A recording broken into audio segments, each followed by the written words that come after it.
হানজালার গোসল হয়েছিল তৃতীয় আসমানে জমজমের পানিতে।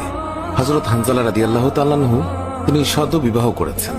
ওই সময় আমাদের প্রিয় নবী সাল্লাল্লাহু আলাইহি ওয়াসাল্লাম সাহাবীদেরকে বললেন, আমার সাহাবায়ে কেরাম, তোমরা উহুদের যুদ্ধের জন্য প্রস্তুতি গ্রহণ করো। রাসূলুল্লাহ সাল্লাল্লাহু আলাইহি ওয়াসাল্লাম হযরত হানজালা রাদিয়াল্লাহু তাআলা আনহুকে বললেন, হানজালা, তোমাকে যুদ্ধে যেতে হবে না। তখন হানজালা রাদিয়াল্লাহু তাআলা আনহু বললেন, ইয়া রাসূলুল্লাহ, আপনি যুদ্ধে যাবেন, কাফেরদের সঙ্গে যুদ্ধ করবেন, আর আমি সেখানে না গিয়ে স্ত্রীর সঙ্গে আমোদ প্রমোদ করব? এটা আমি সহ্য করতে পারবো না, আমাকেও যুদ্ধে নিয়ে চলুন। রাসূলুল্লাহ সাল্লাল্লাহু আলাইহি ওয়াসাল্লাম তখন বললেন, হানজালা, আমি তোমাকে আদেশ দিলাম, তুমি বাড়িতে থাকো, তোমাকে যুদ্ধে যেতে হবে না। হানজালা তখন নবীর আদেশ শুনে কাঁদতে কাঁদতে বাড়ি চলে গেল। আমাদের প্রিয় নবী সাল্লাল্লাহু আলাইহি ওয়াসাল্লাম সাহাবীদেরকে নিয়ে যুদ্ধে চলে গেছেন।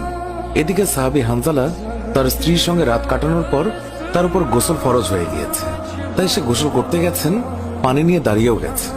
এই সময় মদিনার গলি থেকে কেউ একজন চিৎকার করে বলছিলেন, মদিনার মুসলমানরা, তোমরা কার জন্য জীবিত থাকবে? তোমাদের প্রিয় নবীকে কাফের মুশরিকরা শহীদ করে দিয়েছে।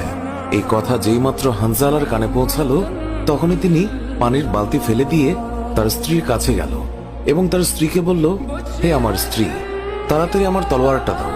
যে কাপুরুষরা আমার নবীকে শহীদ করেছে, যে কাফেররা বিশ্বনবী হযরত মুহাম্মদ সাল্লাল্লাহু আলাইহি ওয়াসাল্লামকে হত্যা করেছে, আমি তাদেরকে ছাড়ব না। আজ হয় তারা মরবে, না হয় আমি মরব।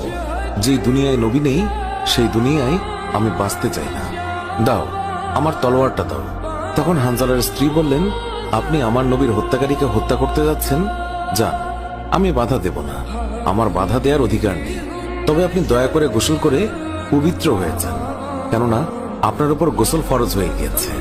এছাড়াও আপনি যদি উহুদের ময়দানে শহীদ হয়েও যান, আমি কোনো দুঃখ করব না। উত্তরে হানজালা বললেন, না, যদি আমি গোসল করতে যাই, তবে আমার নবীর হত্যাকারীরা কিছু সময়ের জন্য হলেও বেঁচে থাকবে, এটা আমি হতে দিতে পারি না। আমার যেই দুনিয়ায় আমার নবী বেঁচে নেই, ওই দুনিয়ার পানি দিয়ে আমি গোসল করতে পারি না। এই বলে তিনি তলোয়ার নিয়ে চলে গেলেন। উহুদের ময়দানে তিনি অনেক কাফেরকে হত্যা করলেন। একসময় যুদ্ধ করতে করতে তিনি শহীদ হয়ে গেলেন। যুদ্ধ শেষ হয়ে গেলে আল্লাহর রাসূল সাহাবীদেরকে বললেন, হে আমার সাহাবীরা, তোমরা যাও, গিয়ে দেখো আমার যে সকল সাহাবায়ে কেরাম শহীদ হয়েছে তাদের লাশ সংগ্রহ করো এবং তাদেরকে গোসলবিহীন দাফনের ব্যবস্থা করো। সকল শহীদের লাশ এনে এক জায়গায় রাখা হচ্ছে। নবীজি গুনে দেখলেন ৬৮টি লাশ রয়েছে, ২টি লাশ নেই। একজন তার চাচা হামজা রাদিয়াল্লাহু তাআলা আনহু, আর আরেকজন হানজালা রাদিয়াল্লাহু তাআলা আনহু। অস্থির হয়ে পড়লেন নবীজি। সব সাহাবাদের পাঠালেন লাশ খোঁজার জন্য। হঠাৎ বোরখা পরা এক মহিলা এসে দাঁড়ালেন নবীজির কাছে।